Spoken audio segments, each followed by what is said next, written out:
નમસ્કાર ખેડૂત મિત્રો, ખેડૂત પ્રિય ચેનલમાં આપનું સ્વાગત છે। આજે તારીખ 21 મે 2023 બપોરના મહત્વના હવામાન સમાચાર ચેનલમાં નવા આવો તો સબસ્ક્રાઈબ કરી લેજો। વાતાવરણમાં અચાનક પલટો, બળતા તાપમાંથી ગોંડલને મળી ઠંડક, ભારે પવન અને કરા સાથે ખાબક્યો વરસાદ, આસપાસના ગામડા પણ ભીજાયા। ગોંડલ પંથકમાં પવન અને કરા સાથે કમોસમી વરસાદ, અસહ્ય ગરમી અને ઉકળાટ વચ્ચે ગોંડલમાં વરસાદી માહોલ, જામવાડી, મોટા ઉમવાડા સહિતના ગામોમાં વરસાદી ઝાપટા, વરસાદને કારણે ગોંડલ શહેરમાં ઠંડક પ્રસરી। એક તરફ હવામાન વિભાગ દ્વારા યલો એલર્ટ આપવામાં આવ્યું છે, ત્યારે અચાનક ગોંડલ પંથકમાં પવન અને કરા સાથે કમોસમી વરસાદ પડ્યો હતો। અસહ્ય ગરમી અને ઉકળાટ બાદ એકાએક વરસાદી માહોલ છવાતા લોકોએ હાશ અનુભવી હતી।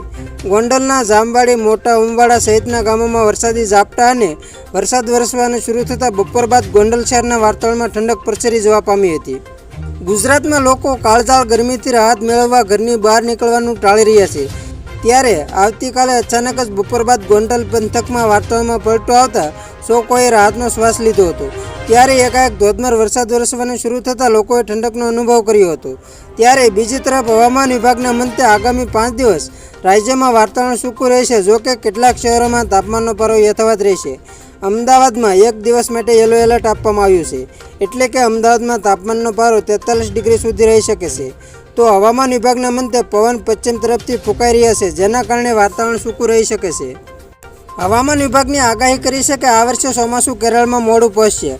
હવામાન વિભાગના જણાવ્યા અનુસાર ચોમાસું અંદમાન નિકોબારના નાનોકવારી ટાપુ પર પહોંચી ગયું છે।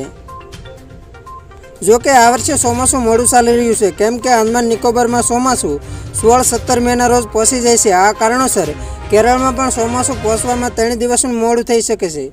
સામાન્ય રીતે કેરળમાં 1 જૂને ચોમાસું દસ્તક આપે છે, પરંતુ આ વર્ષે 4 જૂનના દસ્તક દઈ શકે છે। ગયા વર્ષે એટલે કે 2022માં 29 મેના રોજ ચોમાસાએ કેરળમાં પધરામણી કરી હતી। હવામાન વિભાગે આ વર્ષે દેશમાં ચોમાસું સામાન્ય રહેવાની આગાહી કરી છે। એવામાં આવનારું ચોમાસું દેશના ખેડૂતો માટે પણ મદદરૂપ સાબિત થશે। જૂનથી સપ્ટેમ્બર વચ્ચે વરસાદ વરસતા દેશની અડધી ખેતી નિર્ભર છે, તો ગુજરાતમાં હજુ 5 દિવસ તાપમાનમાં કોઈ ખાસ ફેરફાર નહીં થાય। તો ખેડૂત મિત્રો, આ હતા બપોરના મહત્વના હવામાન સમાચાર। ફરી વખત મળશું નવી અપડેટ સાથે, ત્યાં સુધી જોતા રહેજો ખેડૂત પ્રિય યુટ્યુબ ચેનલ।